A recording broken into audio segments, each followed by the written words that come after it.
Allez, on va aller à l'hôpital. Nous sommes médecins, infirmiers, aides-soignants ou ambulanciers. Donc il faut passer un cap. Il va falloir vous aider à respirer. Nous avons choisi de consacrer notre vie à sauver celle des autres. Intervient sur l'accident moteur dans le Gard. À Montpellier, On fait une entrée pour l'équipe des soins. dans l'un des services d'urgence les plus fréquentés de France. Nous avons été filmés par 60 caméras, 24 heures sur 24, 7 jours sur 7. On se dit qu'il ne faut pas passer à côté de quelque chose.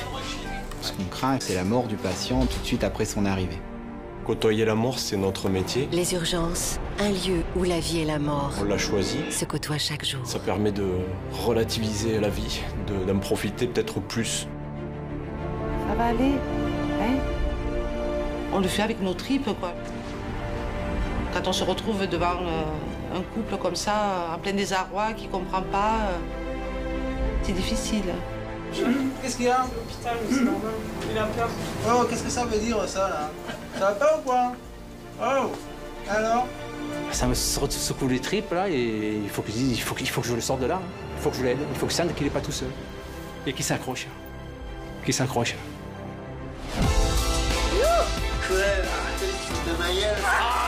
la vache! Là, là, là. Plus jamais tu diras que les urgences, c'est pas bien.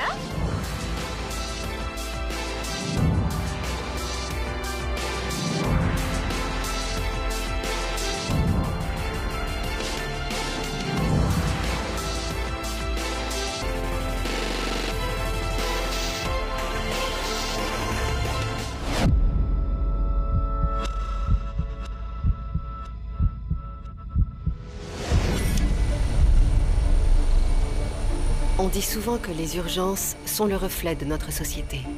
C'est vrai. Nous, les soignants, nous le vérifions à chaque instant. Ce travail, nous l'avons choisi. Nous l'aimons.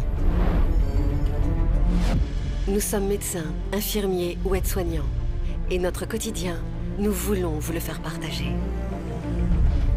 Les urgences, bonjour. Si nous avons choisi de travailler au service des urgences, c'est par passion. Ici, pas de routine. Aucune journée ne ressemble à la précédente. Cette salle, c'est le déchocage, le service des soins intensifs. Ici, nous soignons les patients dont l'état de santé est jugé sérieux. Parce que là, de ce côté, il va y avoir Ce matin, nous prenons en charge un homme âgé. la sédation. Il a du mal à respirer. Allez monsieur, on va vous faire respirer avec un masque un petit peu différent de celui-ci. C'est un masque qui pousse de l'air et qui va également vous empêcher de souffler totalement. Ça va vous aider à respirer beaucoup, d'accord? Donc on va faire ça doucement. Je vais vous expliquer au fur et à mesure. Hein. Ce qui est important, c'est que vous ne luttiez pas contre le masque. Hein. Que ce soit agréable pour vous. D'accord? Je m'appelle Benoît, j'ai 32 ans. Je suis médecin urgentiste au département de médecine d'urgence depuis 2 ans. Vous pesez combien? Combien vous pesez à peu près? Vous n'arrivez pas à parler là. Ouvrez grand la bouche, le plus grand possible, le plus grand possible. D'accord, il va pas être facile quand même.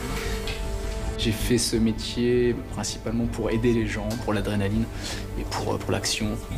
On ne fait pas de la médecine d'urgence pour traiter des grippes. Voilà, allez, on va changer de masque. Je vous enlève celui-ci. Moi, c'était un rêve depuis tout petit de faire ça, donc j'ai l'impression d'avoir vraiment réussi à faire quelque chose que j'aime, que j'apprécie, dans lequel il y a toute ma vie finalement. Moi, je me vois pas faire autre chose. 26, 13 de tension. Attends, non, ventile, ventile. Ventile pour l'instant. Je vais le fixer juste avant. J'avais envie de faire quelque chose dont je sois fier, finalement. Et cette fierté, je la retrouve entièrement dans mon travail. On fait des choses qui ne sont pas communes. Ça nous arrive parfois de nous dire ce patient, peut-être je l'ai sauvé, c'est bien. Et ça nous rend peut-être un petit peu narcissique, ça c'est sûr. Là, vous avez beaucoup trop de mal à respirer. Vous êtes très fatigué, vous vous épuisez. Et donc, il faut passer un cap. Il va falloir vous aider à respirer. D'accord. Voilà, respirez bien calmement, c'est très bien.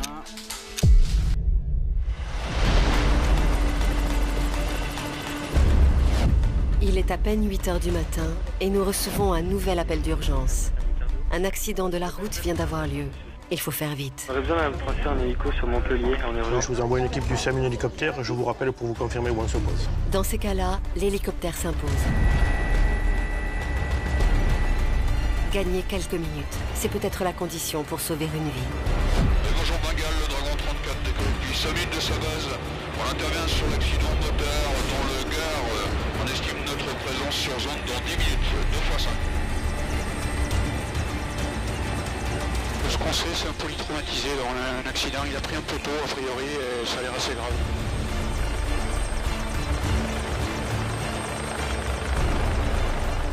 On a reçu un coup de téléphone de Ganges dans le Gard, à la limite c'est entre le Gard et l'Hérault, pour un motard accidenté dans un état grave. Pour l'accès par la gauche. Ouais. Je vais juste sur le champ, je fais l'approche. Je regarde, peut-être d'ici un accès. Ouais, il y a un accès là.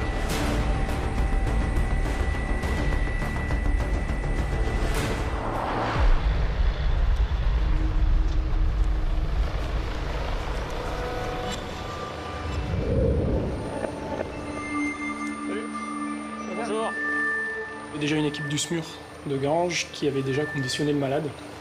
Le patient était dans le coma, avec un gros traumatisme crânien qui met sa vie en danger. Coma facial, fracture des OPN avec du sang, énormément de sang dans l'arrière-gorge, contusion pulmonaire avec probablement un fémur. Bon, non mais je m'en occupe, je vais... On enlève la planche en coquille. Donc il a été anesthésié pour empêcher que du sang qui coulait de la boîte crânienne passe dans les poumons. Moi je vais prendre la jambe. Prêt pour lever? Ouais. Lever. Enlevez les vêtements là. Voilà, par la même occasion. Ok. Posé. On est bien sur lui. Ça c'est une branche d'arbre qui est rentrée dans le casque. Et avec le casque qui est complètement foncé, j'ai jamais vu ça. Le plus grand risque dans ce cas-là, c'est un gros traumatisme crânien. Le patient peut mourir sans que je puisse agir, puisque moi je n'ai pas de moyen d'opérer un cerveau dans l'hélico, dans la machine. Donc le risque principal, c'est que les choses s'aggravent en quelques minutes et que le patient décède sans qu'on puisse rien faire. Et on commence à tourner vers la droite. La zone face là. On va au Gard à la Péronie. On y va. Vas-y, pose, je récupère. Allez, on y va. Aux soins intensifs, le malade va de plus en plus mal. Il faut l'intuber de toute urgence. Un geste qui peut s'avérer très compliqué. Tu regardes la SAT, si elle est à 85, tu me tapes sur l'épaule. N'inquiétez pas, il marche bien, tout marche bien. Tu sors le ballon, s'il te plaît. Tu reprends une tension, s'il te plaît.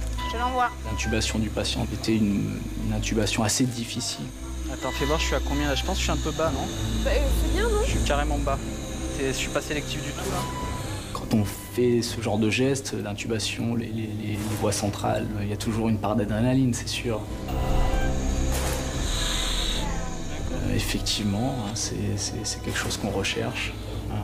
Ça paraît un peu morbide, un peu glauque quand on en parle avec les gens. Nous, c'est vrai qu'on recherche un petit peu ça parce qu'on en retire finalement une certaine gloire quand on a l'impression d'avoir fait quelque chose pour un patient. Ok, on va se stabiliser un petit peu. 38,6.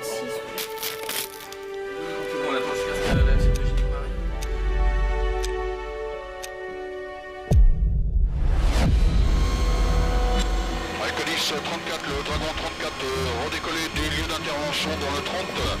On évacue notre victime sur la Péronie. On estime l'hôpital dans 8 minutes, 2 x 4. Si vous pouvez prendre contact avec eux, leur annonçant notre arrivée et la personne.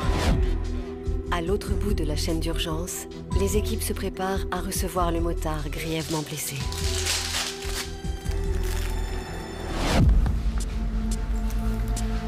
Donc à partir du moment où on a l'appel pour une entrée, donc nous, notre rôle en tant qu'infirmier anesthésiste, c'est d'aller préparer la salle de déchocage. Il y a des choses que je redoute. Est-ce que ça va bien se passer? Est-ce qu'il n'y aura pas trop de pression? Est-ce qu'il n'y aura pas trop de monde aussi? Parce que des fois, ça se bouscule dans cette salle d'urgence.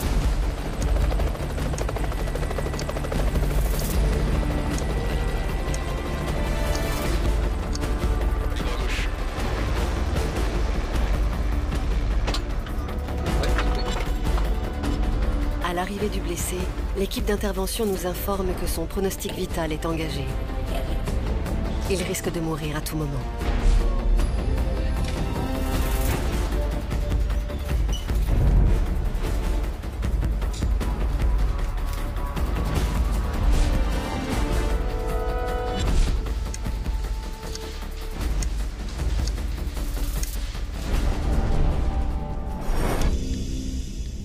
Nous connaissons bien notre métier.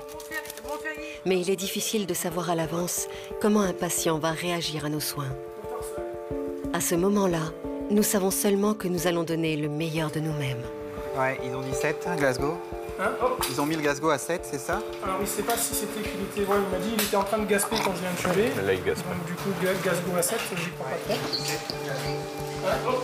Toi, t'es arrivé, il était déjà intubé. Moi, je suis arrivé, il était intubé, mais coma d'emblée. Et là, il est en train de... Il est en train. J'en ai rarement vu des comme ça. Est-ce que tout le monde y est? Moi, j'y suis. C'est le fémur cassé, ouais. À 3, 1. Essayez de le garder dans l'axe. 3.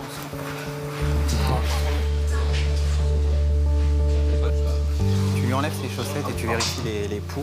Il faudrait qu'on lui mette la jambe dans une attelle. Je m'appelle Didier Moreau, je suis praticien hospitalier en anesthésie-réanimation. J'ai 42 ans. Je prépare du... Tu appelles le scan et nous, on va passer 2 kilos du stock d'urgence. La prise en charge de ce type de patient, ça fait partie des cas extrêmement graves parce que là, on est sur un pronostic vital engagé à très court terme avec un risque de décès en permanence du patient. On se dit qu'il ne faut pas passer à côté de quelque chose. Donc ça demande une grosse concentration. Ce qu'on craint, malheureusement, c'est la mort du patient tout de suite après son arrivée. Si, on va le faire, mais... Ouais, branche au moins le deuxième, là, parce que je suis étonné qu'on l'ait toujours pas. Elle passe vraiment pas bien, la première voie, hein, finalement. Je fais les pré-champs et on va y mettre un drain thoracique gauche et voie centrale et 4 artères sur le fémoral gauche.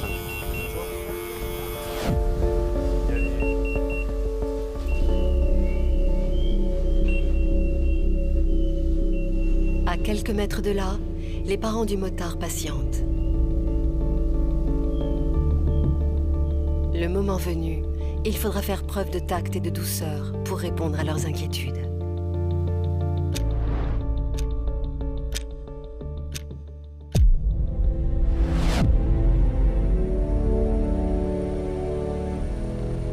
Chaque jour, nous sommes confrontés à des drames, à la maladie et parfois à la mort. Pour tenir le coup, il faut savoir se protéger, prendre de la distance et décompresser. D'où tu sors ça? Vas-y, essaie de la scène. Attends, mais là, on te prend en photo. Roméo, prends une photo. Ça arrête de me faire tuer. Il y a des phrases.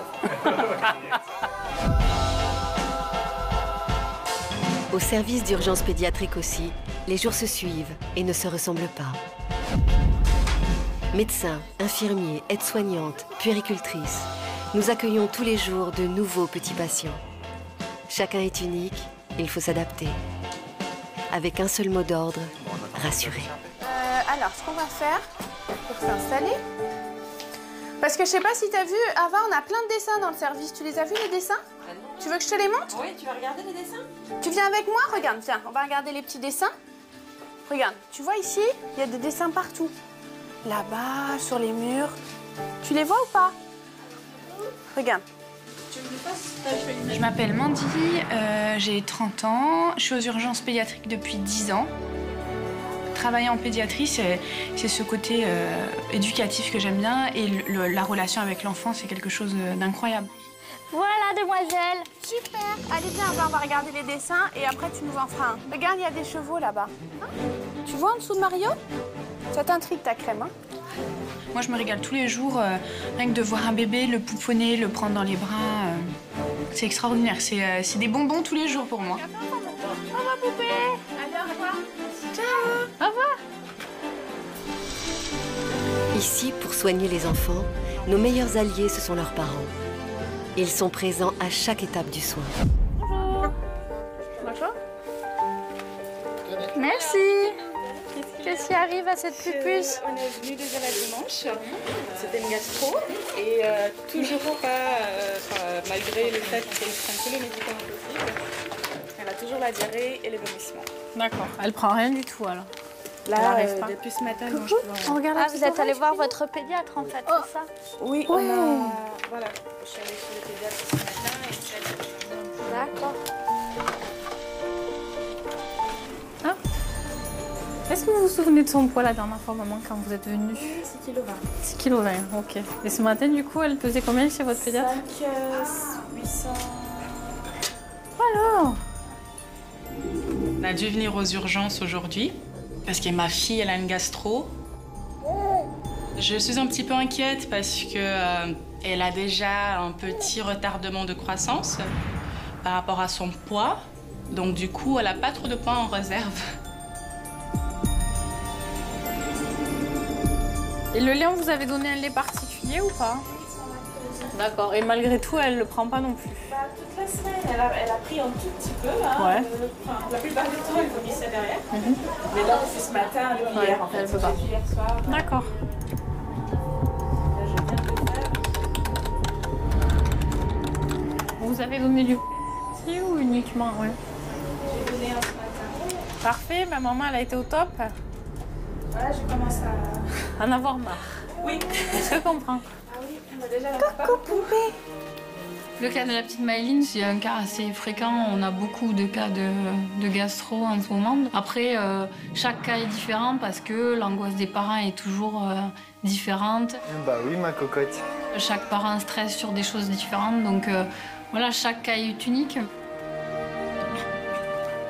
Sur ces 8 mois, elle fait à peine 6 kilos, même pas. Donc c'est pour ça en fait qu'on la surveille un peu plus, on va dire, et qu'on l'amène aux urgences, quoi. Comme tous les parents qui viennent aux urgences, ils étaient un petit peu stressés. C'est quand même quelque chose de particulier, travailler avec les enfants. C'est les prendre en charge dans leur simplicité, dans leur fragilité aussi. Et je pense que c'est ce qui me plaît là-dedans. Et puis prendre en charge des familles. Ouais, c'est plus leur fragilité, leur sensibilité qui me touche et qui me donne envie de continuer à leur côté, quoi. Je sais pas comment elle fait, elle y arrive beaucoup mieux maintenant qu'elle est avec... Oh, elle va où les bulles? Attention. À l'école, on nous a appris à garder nos distances. Et en fait, c'est pas possible. Quand on se retrouve devant un petit bébé ou devant un enfant, on peut pas ne pas le toucher, le prendre dans ses bras. Allez, je te laisse un peu, je reviendrai te faire des petites bulles. Hein? Moi, j'adore. On se lasse pas, quoi. C'est sans fin, quoi. C'est comme une drogue, les enfants. Tu viens me faire un petit bisou? Oui. Oh, c'est mamie qui t'a fait des bulles. Attention. Ah ouais, quand même. On refait des bulles? Tu souffles un peu pour faire les bulles? Pendant ce temps, au service de réanimation, le motard accidenté est toujours plongé dans un coma profond. J'ai tondu, je vais passer le stéto, mais si tu veux, oui. Le stéto, Sa famille attend toujours à l'extérieur. C'est le moment pour nous d'aller à leur rencontre, d'affronter leur inquiétude. Des instants pénibles La famille est là. qui nous bouleversent à chaque fois. Je vais venir les voir.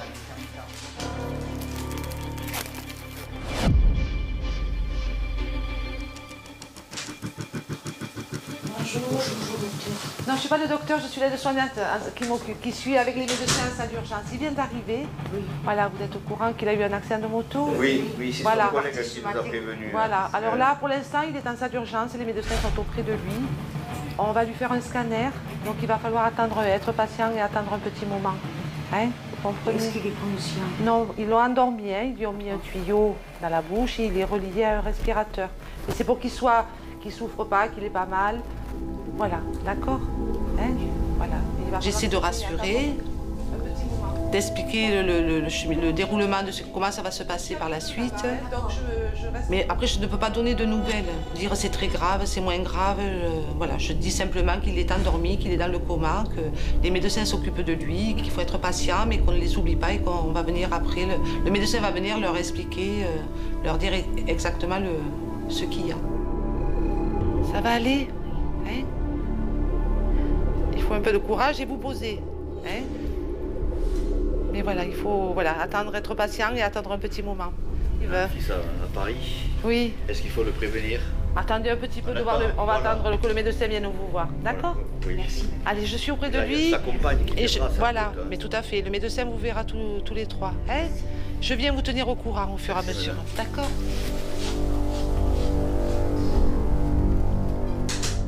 On le fait avec nos tripes, quoi. Je veux dire, quand on se retrouve devant un couple comme ça, en plein désarroi, qui ne comprend pas, oui, c'est difficile.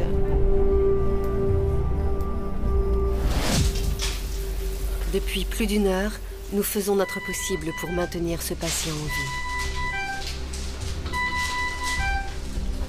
La fatigue commence à se faire sentir. Et pourtant, notre concentration doit rester intacte.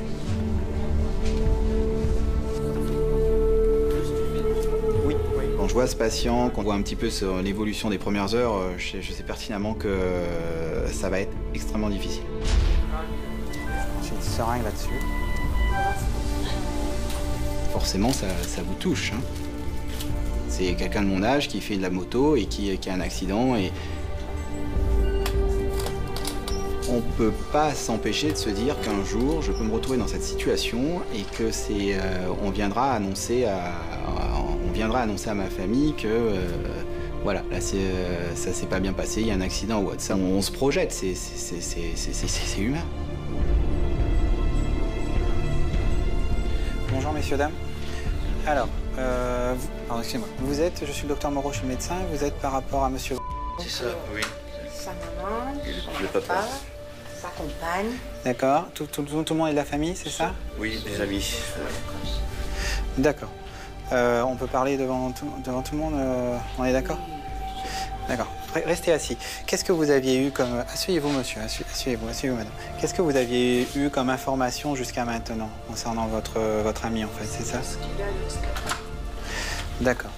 En fait, bon, c'est un accident extrêmement grave, vous avez compris, hein, avec un traumatisme au niveau du... Je vais être un petit peu direct pour qu'on soit bien clair assez rapidement. Son problème essentiel chez lui, c'est au niveau crânien, d'accord? Le scanner qui a été fait initialement, montre bien que les lésions sont probablement sévères. C'est ça qui nous inquiète, ok? Bon, donc pour résumer, en fait, c'est extrêmement grave. Le problème, c'est que quoi qu'on leur dise, au départ, je pense qu'ils ont on leur annonce pas des bonnes nouvelles, ils ont peut-être l'impression que le patient est mort et qu'on leur a pas véritablement dit. Donc parce que les mots coma artificiel et tout, qu'on n'a pas l'habitude, c'est pas très clair.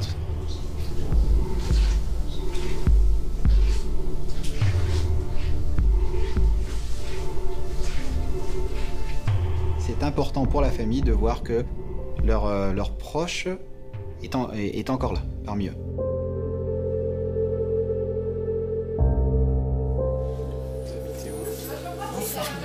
Montferrier, c'est pas loin là par contre. Vous aussi? D'accord. Parce que là, entre les radios, l'installation à la chambre, il y en a pour facilement 1h30. Ouais, au moins 2 heures. Ouais. Si vous voulez rentrer, on vous appelle. Si vous voulez rester, il n'y a pas de problème. C'est vraiment comme vous le... Est-ce qu'on a pris un numéro de téléphone où vous joindra? Quelqu'un vous l'a demandé? Tous les numéros de téléphone, je vais les prendre. Restez là. Restez. Juste avant de passer le patient en chambre, on montre le patient et c'est ce moment-là que je redoute. Même si, là aussi, bon, il faut qu'on soit aussi une aide pour les familles et qu'on reste professionnel. On l'aide. Il est dans notre main. Parce qu'il y a le traumatisme crânien, mais en plus, nous, on lui passe des produits pour prolonger l'anesthésie, en fait, pour mettre le cerveau au repos. Là, non. Je crois que les familles ont besoin d'un soutien et dans ce cas-là, c'est quand même assez facile de les aider. Quand ils sont vraiment effondrés, à mon sens, on peut être qu'un soutien. Je vous raccompagne.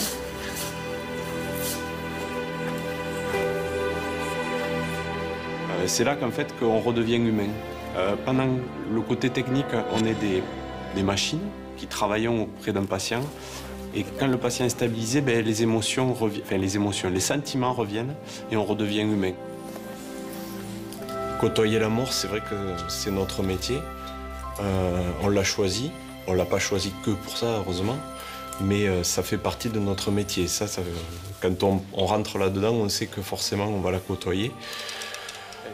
Justement, ça permet de relativiser la vie, d'en profiter peut-être plus.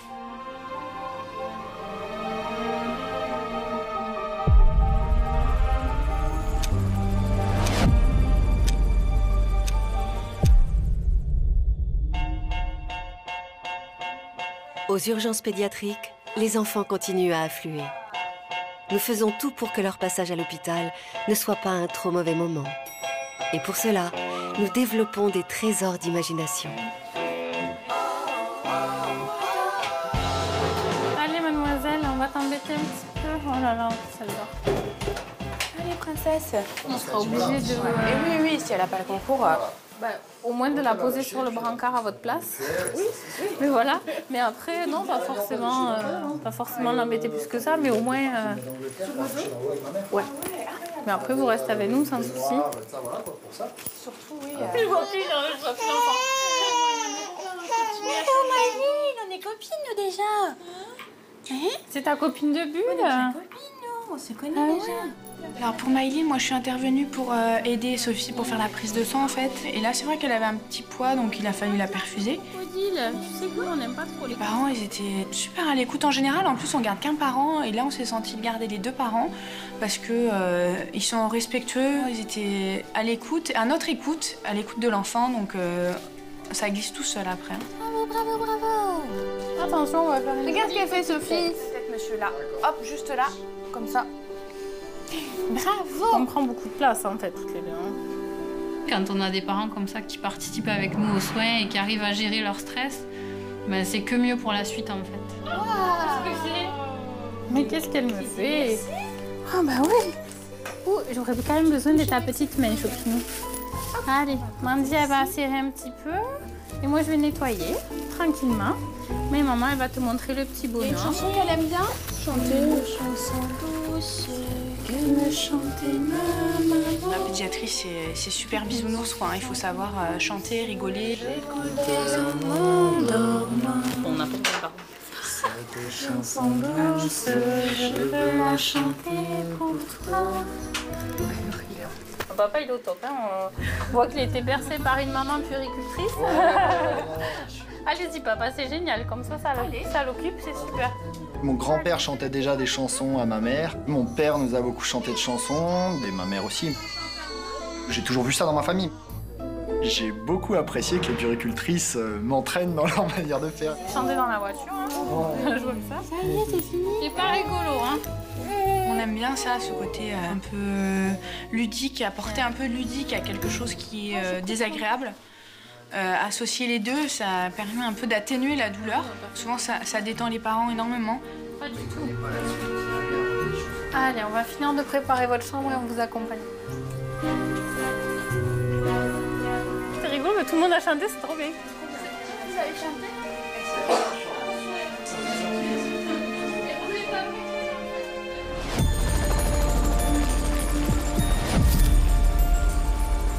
Aux urgences, nous sommes souvent confrontés à la loi des séries. Ce jour-là, ce sont les accidents de la voie publique.